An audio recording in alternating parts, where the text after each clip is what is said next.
Hello বন্ধুরা, আসসালামু আলাইকুম। তোমরা সবাই কেমন আছো? আশা করি ভালো আছো। আমিও ভালো আছি। আজকে আমি সিলভার কাপ মাছের ভুনা করব। মাছগুলো আমি ধুয়ে বেছে পরিষ্কার করে নিয়েছি। এখন হলুদ লবণ মাখিয়ে নিব।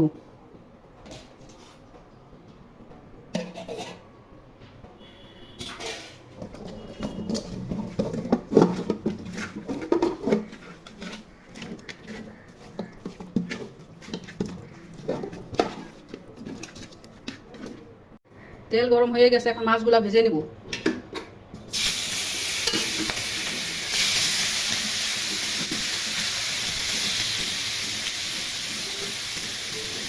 মাছ ভাজা তেলের মধ্যে এখন পেঁয়াজের বেরেস্তা করে নিব।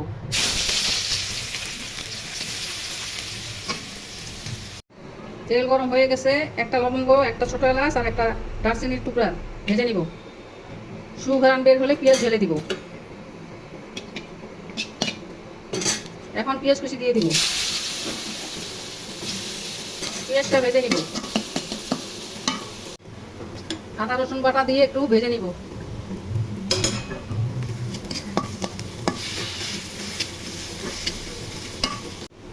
হলুদ, লবণ, ধনিয়া, মরিচ একসাথে দিয়ে দিব।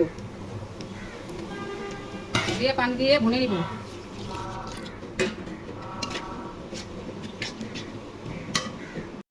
মশলা ভাজা ভাজা হয়ে গেছে, এখন পরিমাণ মতো পানি দিয়ে দিব। এখন নেড়ে চেড়ে ঢেকে দিব। ঢাকনা উঠাই দেখি কি অবস্থা। এখন মাছ দিয়ে দিব। বলক চলে এসেছে।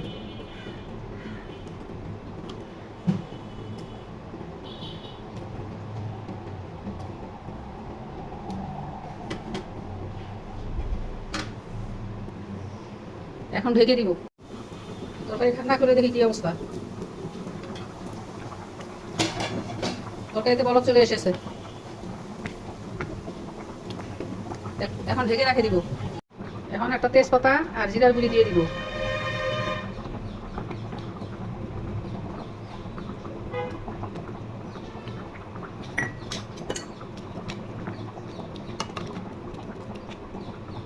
এখন ঢেকে রাখবো।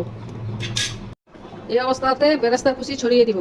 এই যে বেরেস্তার কুচি এখন ছড়িয়ে দিব। ছড়িয়ে দিয়ে 5 মিনিটের মতো ঢেকে রেখে নামিয়ে নিব।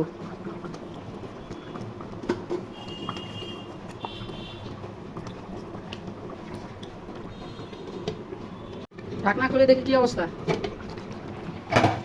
তরকারিটা হয়ে আসছে, এখন নামাই দিব। সিলভার কাপ মাছের ভুনা ভুনা হয়ে গেছে। রান্নাটা ভালো লাগলে আমার ইউটিউব চ্যানেলটা সাবস্ক্রাইব করে আমার ফেসবুক পেজটা ফলো করো। খোদা হাফেজ। Bye bye. নতুন রান্নার ভিডিও নিয়ে আবার আসবো।